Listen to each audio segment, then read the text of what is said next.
Insult देश की, मोदी सरकार की टी राजा करता है। जब नूपुर ने बकवास की थी तो 17 देशों में हमारे राजदूत को डिमार्च किया गया था। 17 देशों को हमें एक्सप्लेनेशन देना पड़ा था। भारत सरकार ने ऑफिशियल स्टेटमेंट दिया था कि हमारी ऑफिशियल लाइन नहीं है।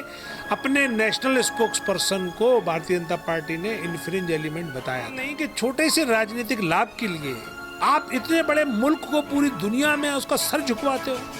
ये देशद्रोह है।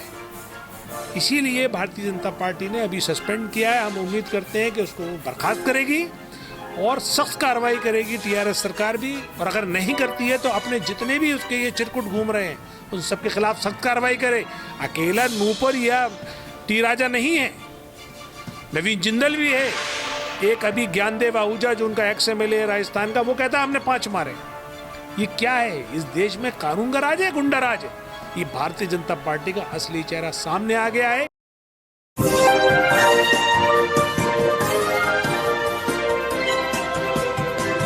पल न्यूज से मैं हूं आपके साथ नदीम अकरम। भारतीय जनता पार्टी के नेताओं की एक के बाद एक विवादास्पद टिप्पणी सामने आ रही है।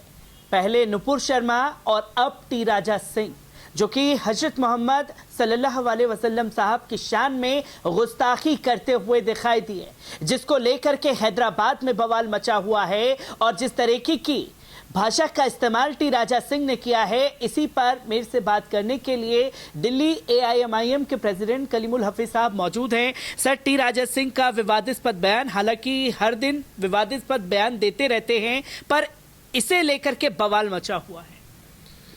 देखिए, भारतीय जनता पार्टी जो हर मोर्चे पर विफल है, तो वो इस तरह के भाईचारे को ताड़ता करने के कदम उठाकर मुल्क को गुमराह करना चाहती है। हैदराबाद में भी उसने ये कोशिश की। इसीलिए पूरे हैदराबाद का जो अवाम था, रात ये वीडियो जारी हुई और पूरी रात वहाँ का अवाम में गम और गुस्सा था और सड़क पर आ गए। हमारे जो एमएलए हैं बलाला साहब, उन्होंने रात को ही 2 बजे जाके और वहाँ कमिश्नर के पास जाके एफआईआर कराई और सुबह ही उसको फिर अरेस्ट करवाया। सवाल ये है कि भारतीय जनता पार्टी जब फंस जाती है तो फिर हाथ धो लेती है, अपना हाथ पीछे खींच लेती है। उसने अभी सस्पेंड भी कर दिया है, 10 दिन को उसे टाइम भी दिया है। लेकिन अगर ये नूपुर शर्मा के खिलाफ कार्रवाई कर दिए होते तो आज इस पाखंडी की इतनी हिम्मत नहीं होती कि ये फिर दोबारा से हमारे देश का सर शर्म से झुकवा था। पिछली बार भी जब नूपुर ने बकवास की थी तो 17 देशों में हमारे राजदूत को डिमार्च किया गया था। 17 देशों को हमें एक्सप्लेनेशन देना पड़ा था। भारत सरकार ने ऑफिशियल स्टेटमेंट दिया था कि हमारी ऑफिशियल लाइन नहीं है। अपने नेशनल स्पोक्स पर्सन को भारतीय जनता पार्टी ने इन्फ्रिंज एलिमेंट बताया था। अब वही इंसल्ट देश की, मोदी सरकार की टी राजा करता है। उसे यह ख्याल नहीं कि छोटे से राजनीतिक लाभ के लिए आप इतने बड़े मुल्क को पूरी दुनिया में उसका सर झुकवाते हो। ये देशद्रोह है। इसीलिए भारतीय जनता पार्टी ने अभी सस्पेंड किया है। हम उम्मीद करते हैं कि उसको बर्खास्त करेगी और सख्त कार्रवाई करेगी टीआरएस सरकार भी, ताकि आइंदा किसी की हिम्मत ना हो। और उसकी वजह है, चाहे वो देश का मुसलमान हो या दुनिया का मुसलमान हो, वो अपनी जान से भी ज़्यादा अपने नबी पाक सल्लल्लाहु अलैहि वसल्लम की ज़ात गिरामी से मोहब्बत करता है। वो किसी हाल में बर्दाश्त नहीं करेगा कि कोई उसके हुजूर के बारे में कोई एक लफ्ज़ उनकी शान में गुस्ताखी करे। तो इस तरह की ये जो जानबूझ के जो उकसावे की जो घटनाएं हैं, इससे मुल्क कमज़ोर हो रहा है।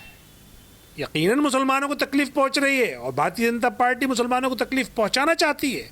हमारे राष्ट्रीय अध्यक्ष ने तो बाकायदा पूछा भारतीय जनता पार्टी से कि वो बताए कि क्या उसकी ऑफिशियल लाइन है, कि वो मुसलमानों को परेशान करना चाहती है, मुसलमानों से नफरत करती है, मुसलमानों के नबी पाक सल्लल्लाहु अलैहि वसल्लम से नफरत करती है, कहे वो। और अगर नहीं करती है तो अपने जितने भी उसके ये चिरकुट घूम रहे हैं उन सबके खिलाफ सख्त कार्रवाई करे। अकेला नूपुर या टी राजा नहीं है, नवीन जिंदल भी है। एक अभी ज्ञानदेव आहूजा जो उनका एक्स एमएलए है राजस्थान का, वो कहता है हमने 5 मारे। ये क्या है? इस देश में कानून का राज है, गुंडा राज है। ये भारतीय जनता पार्टी का असली चेहरा सामने आ गया है। क्योंकि जब देश का संविधान लागू हो रहा था 26 जनवरी 1950 को, तब भी आरएसएस ने संविधान की मुखालफत की थी।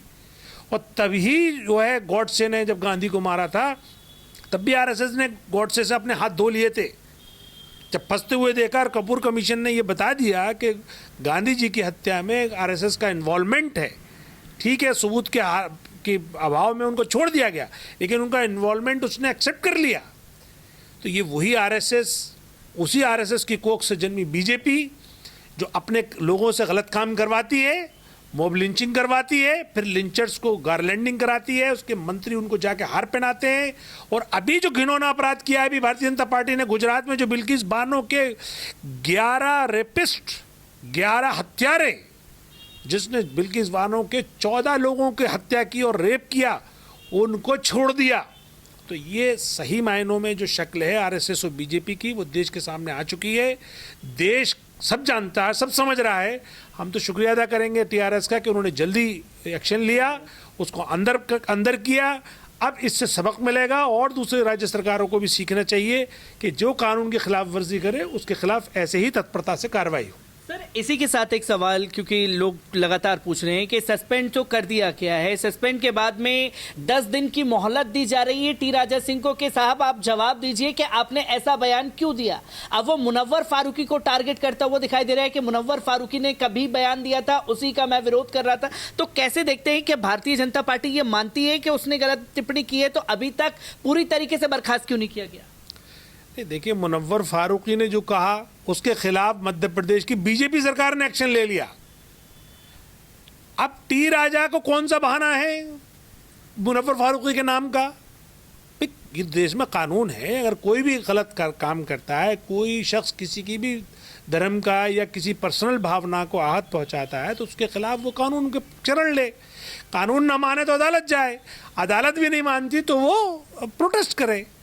लेकिन ये कौन सा तरीका है कि आप जो है वो एक वीडियो जारी कर देते हो और पूरी दुनिया में खलबली मचा देते हो? छोटे से अपने पर्सनल एक राजनीतिक लाभ के लिए एक वहाँ उपचुनाव है, वहाँ पे बीजेपी को अपनी ग्राउंड नहीं नज़र आ रहा है। पैदल यात्रा कर रहे हैं तो पद यात्रा में उनके पास कोई रिस्पॉन्स नहीं आ रहा है, तो इसलिए अपने वो पुराने धर्रे पर आ गए, वही हिंदू मुस्लिम करना, वही समाज को बांटना, वही देश के सोशल फैब्रिक को तार तार करना। इनको ये समझ में नहीं आता कि इन्हें देश से इतनी नफरत क्यों है, क्यों इस भाईचारे से नफरत है, और आखिर इससे वो हासिल क्या करना चाहते हैं। अगर देश कमज़ोर हो जाएगा तो फिर कुछ भी नहीं बचेगा, ना हिंदू का बचेगा ना मुसलमान का बचेगा। तो हमारा कहना ये है कि हमें हर हाल में एक तो रेडिकल एलिमेंट्स को, दूसरा इस तरह के जो टी राजा टाइप लोगों को कंडेम करना चाहिए, इनका हर हाल में इनकी मुखालफत करनी चाहिए।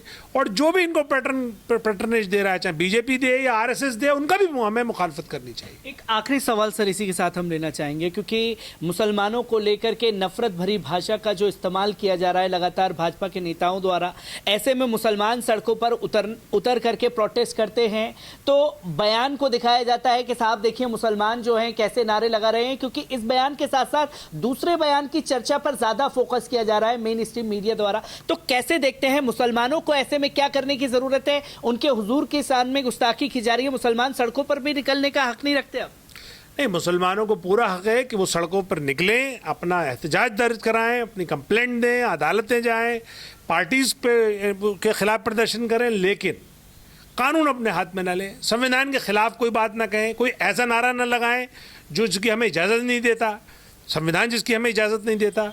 और जो भी भड़काऊ बात करेगा, चाहे वो प्रोटेस्टर हो या वो जो जिसने पहले अपराध किया है वो हो, वो जाहिर बात है कानून उसके खिलाफ कार्रवाई करेगा। तो इसलिए हम चाहते हैं कि मुसलमानों को अपने संवैधानिक अधिकार का पूरा इस्तेमाल करना चाहिए, लेकिन संविधान के दायरे में रहते हुए। मुसलमानों को अपने संवैधानिक अधिकारों का पूरी तरीके से पालन करना चाहिए, अपने संविधान के दायरे में रहकर के। कलीमुल हफीज साहब हमारे साथ मौजूद थे, जिन्होंने टी राजा सिंह को लेकर के कड़े शब्दों में अपने बयान को दर्ज कराया है।